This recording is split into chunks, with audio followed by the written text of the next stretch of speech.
Assalamualaikum warahmatullahi wabarakatuh. Perkenalkan, nama saya Herman Faulijan, kelas H1 Manajemen, NPM 10120626, ingin menjelaskan tentang dampak COVID-19 terhadap perekonomian Indonesia. COVID-19 masuk ke Indonesia pada tanggal 2 Maret 2020. Namun pakar epidemiologi Universitas Indonesia menyebutkan virus corona masuk ke Indonesia sejak awal Januari. Hanya saja identifikasi kasus pertama pada awal Maret itu sudah merupakan transmisi lokal dan bukan penularan kasus impor. Masuknya virus tersebut sangat mungkin terjadi melalui pintu-pintu gerbang di beberapa wilayah Indonesia. Sejak Januari, saat virus corona jenis baru ini diumumkan dapat menular antara manusia dan sudah menjajah di berbagai negara lain selain Wuhan di Cina. Dengan masuknya COVID-19 ke Indonesia, memberi dampak besar kepada perekonomian Indonesia.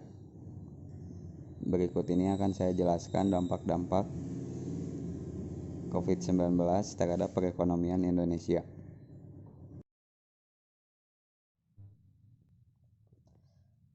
Dampak besar pandemi COVID-19 terhadap perekonomian Indonesia.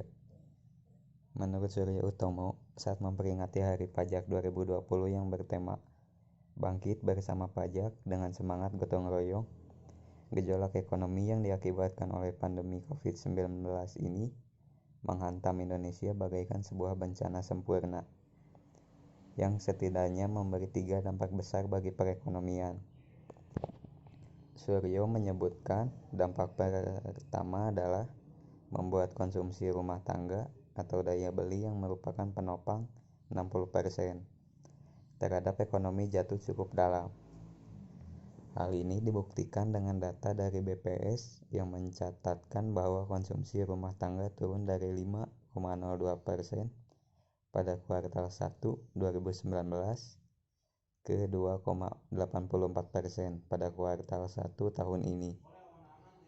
Dampak kedua yaitu pandemi menimbulkan adanya ketidakpastian yang berkepanjangan sehingga investasi ikut melemah dan berimplikasi pada terhentinya usaha. Dampak ketiga adalah seluruh dunia mengalami pelemahan ekonomi sehingga menyebabkan harga komoditas turun dan ekspor Indonesia ke beberapa negara juga terhenti. Gejolak ekonomi akibat COVID-19 menjadi momen yang bersejarah karena berdampak pada pengelolaan keuangan negara hingga dilakukan perubahan APBN sebanyak 2 kali dan upaya pemulihan ekonomi nasional. Tak hanya itu, tekanan juga berimplikasi pada penerimaan pajak yang hingga semester 1 2020 hanya mencapai 513,65 triliun atau 44,02% dari target berdasarkan Perpres 72 tahun 2020 Rp 1,198,8 triliun. Angka tersebut terkontraksi sampai 12,01% dibanding periode sama tahun lalu yaitu Rp 604,3 triliun.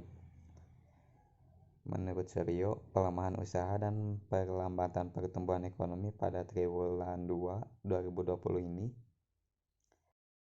terjadi cukup dalam sehingga berdampak juga pada penerimaan pajak kita.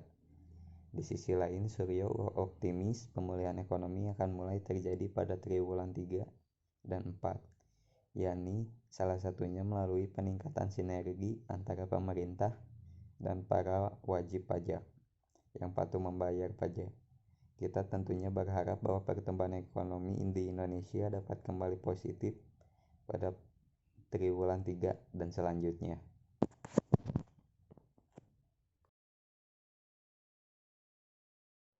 Sekian pemaparan tentang dampak COVID-19 terhadap perekonomian Indonesia. Wassalamualaikum warahmatullahi wabarakatuh.